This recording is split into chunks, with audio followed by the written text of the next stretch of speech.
Assalamualaikum warahmatullahi wabarakatuh. Selamat pagi adik-adik. Bagaimana kabar kalian hari ini? Semoga kita semua senantiasa dalam lindungan Allah Subhanahu wa taala. Amin amin ya robbal alamin.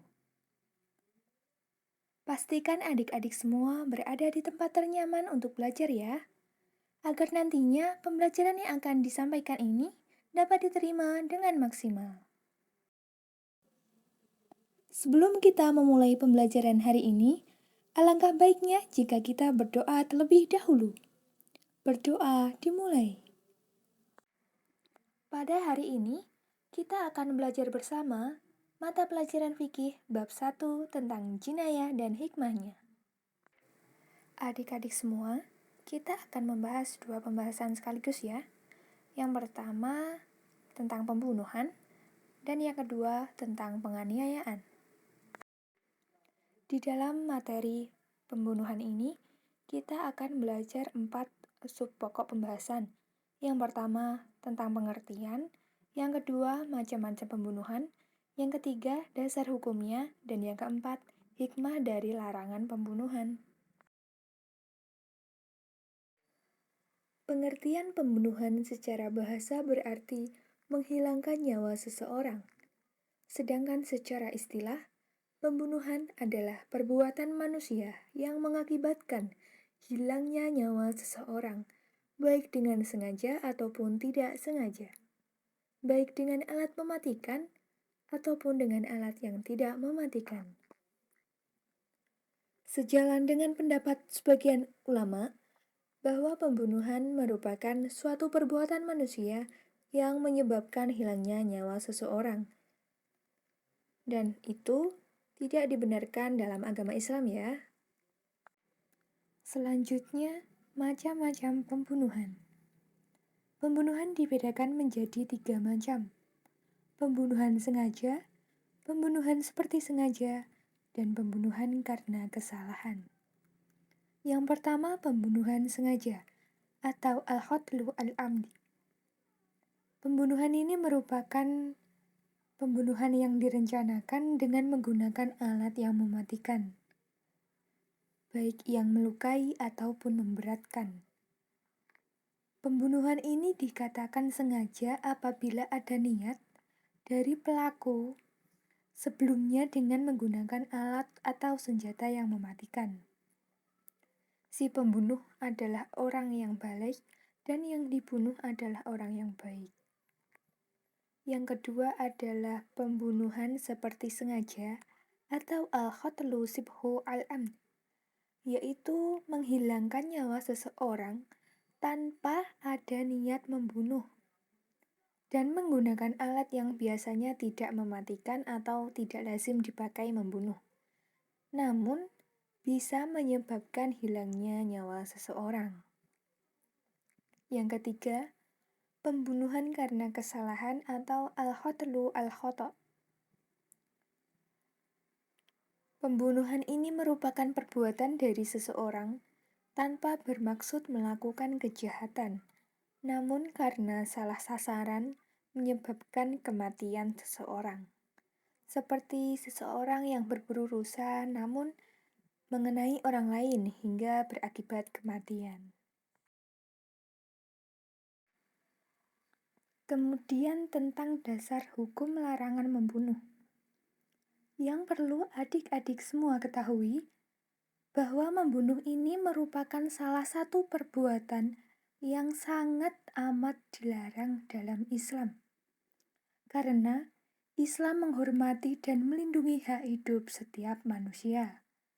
Sebagaimana firman Allah Subhanahu wa taala dalam Quran surat Al-Isra surat ke-8 ayat ke-33, di dalam ini Allah menjelaskan bahwa janganlah kamu membunuh orang yang diharamkan Allah, kecuali dengan suatu alasan yang benar. Dan barang siapa dibunuh secara zalim, maka sungguh kami telah memberi kekuasaan kepada walinya. Tetapi, janganlah walinya itu melampaui batas dalam pembunuhan. Sesungguhnya, dia adalah orang yang mendapat pertolongan.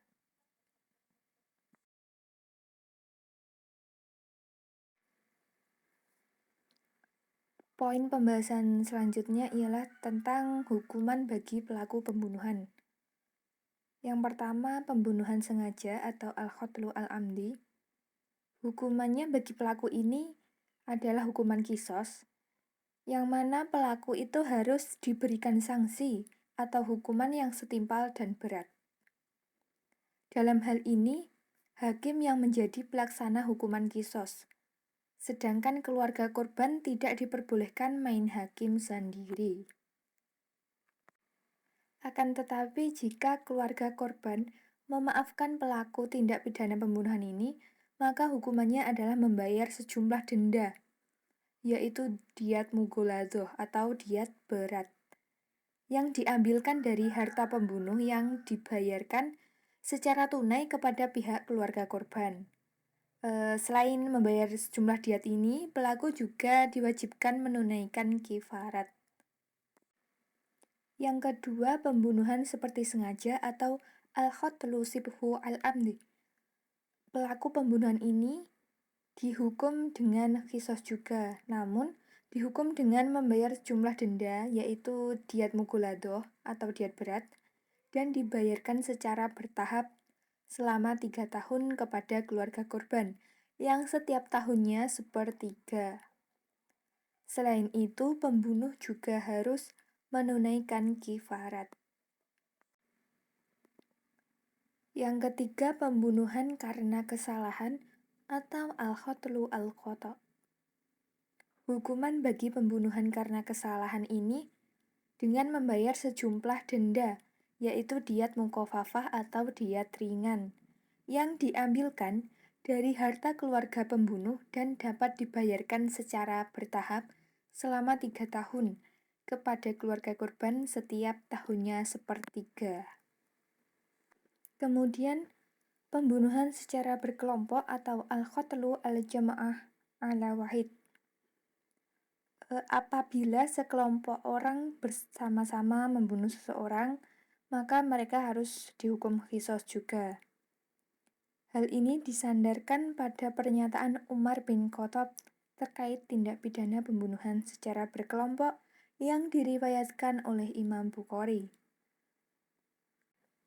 Dari Sa'id bin Musayyab bahwa Umar radhiyallahu anhu telah menghukum bunuh 5 atau 6 orang yang telah membunuh seseorang laki-laki secara dolim dengan ditipu di tempat sunyi. Kemudian ia berkata, "Seandainya semua penduduk San'a secara bersama-sama membunuhnya, niscaya aku akan bunuh semua." Musnad al-Imam al-Syafi'i. Selanjutnya, terkait hikmah larangan pembunuhan. Islam menerapkan hukuman bagi pelaku pembunuhan tidak lain untuk memelihara kehormatan dan keselamatan jiwa setiap manusia. Pelaku tindak pembunuhan diancam dengan hukuman yang setimpal sesuai perbuatannya. Dalil yang menjelaskan tentang hukuman bagi pembunuh ialah firman Allah SWT dalam Quran Surat An-Nisa ayat 93. Di dalam surat ini, Allah menegaskan, barang siapa membunuh seseorang yang beriman dengan sengaja, maka balasannya ialah neraka jahanam. Dia kekal di dalamnya, Allah murka kepadanya, dan melaknatnya, serta menyediakan azab yang besar baginya. Penerapan hukuman yang berat bagi pembunuh dimaksudkan agar tidak seorang pun melakukan tindak kejahatan yang menyebabkan hilangnya nyawa orang lain. Baik, terima kasih adik-adik semua telah menyimak video ini. Kemudian kita akan membahas poin ke B tentang penganiayaan. Jangan lupa dijaga semangatnya ya. Oke, baiklah. Apakah adik-adik semua tahu apa itu penganiayaan? Iya, benar. Penganiayaan merupakan suatu perbuatan tindak pidana berupa melukai, merusak fungsi, atau menghilangkan anggota tubuh seseorang yang dimaksudkan untuk menyakiti atau menyiksa orang lain dengan sengaja. Kemudian tentang macam-macam penganiayaan. Penganiayaan ini dibagi menjadi dua macam. Yang pertama penganiayaan berat dan yang kedua penganiayaan ringan. Penganiayaan berat ini perbuatan yang mana merusak bagian badan yang menyebabkan hilangnya manfaat atau fungsi anggota badan tersebut, seperti memukul tangan sampai patah, merusak mata sampai buta, dan masih banyak yang lainnya. Untuk penganiayaan ringan, itu merupakan perbuatan melukai bagian badan yang tidak sampai merusak atau menghilangkan fungsinya, melainkan hanya menyebabkan luka atau cacat ringan. Poin berikutnya mengenai hukuman bagi pelaku tindak pidana penganiayaan. Perlu adik-adik semua ketahui, perbuatan menganiaya ini tidak dibenarkan dan sangat dilarang dalam Islam ya. Sama halnya dengan larangan melakukan pembunuhan terhadap orang lain tanpa alasan yang dibenarkan. Allah berfirman dalam Quran surat Al-Maidah ayat 45 yang menegaskan bahwa kami telah menetapkan bagi mereka di dalamnya Taurat bahwa nyawa dibalas dengan nyawa, mata dengan mata, hidung dengan hidung, telinga dengan telinga, gigi dengan gigi, dan luka pun ada qisosnya atau balasan yang sama. Barang siapa melepaskan hak qisosnya, maka itu menjadi penebus dosa baginya. Barang siapa tidak memutuskan perkara menurut apa yang diturunkan Allah, maka mereka itulah orang-orang zalim. Pembahasan materi tentang bab jinayah dan hikmahnya sampai di sini dulu ya. Untuk pertemuan selanjutnya, nanti kita akan membahas tentang qisas, diyat, dan kifarat. Dan selanjutnya ini ada soal-soal untuk refleksi adik-adik semuanya. Kerjakan sesuai dengan instruksi yang ada. Jodohkan pernyataan di bawah ini dengan jawaban yang tepat. Kerjakan dan salin di buku tugas adik-adik. Oke, sebelum adik-adik memulai mengerjakan, minta tolong untuk video ini di-pause terlebih dahulu ya. Ibu beri waktu 10 menit untuk mengerjakan, dan nanti di akhir video akan ada pembahasan terkait pertanyaan-pertanyaan refleksi ini. Biar adik-adik semuanya bisa mengkoreksi jawaban masing-masing dan mengetahui mana jawaban yang kurang tepat.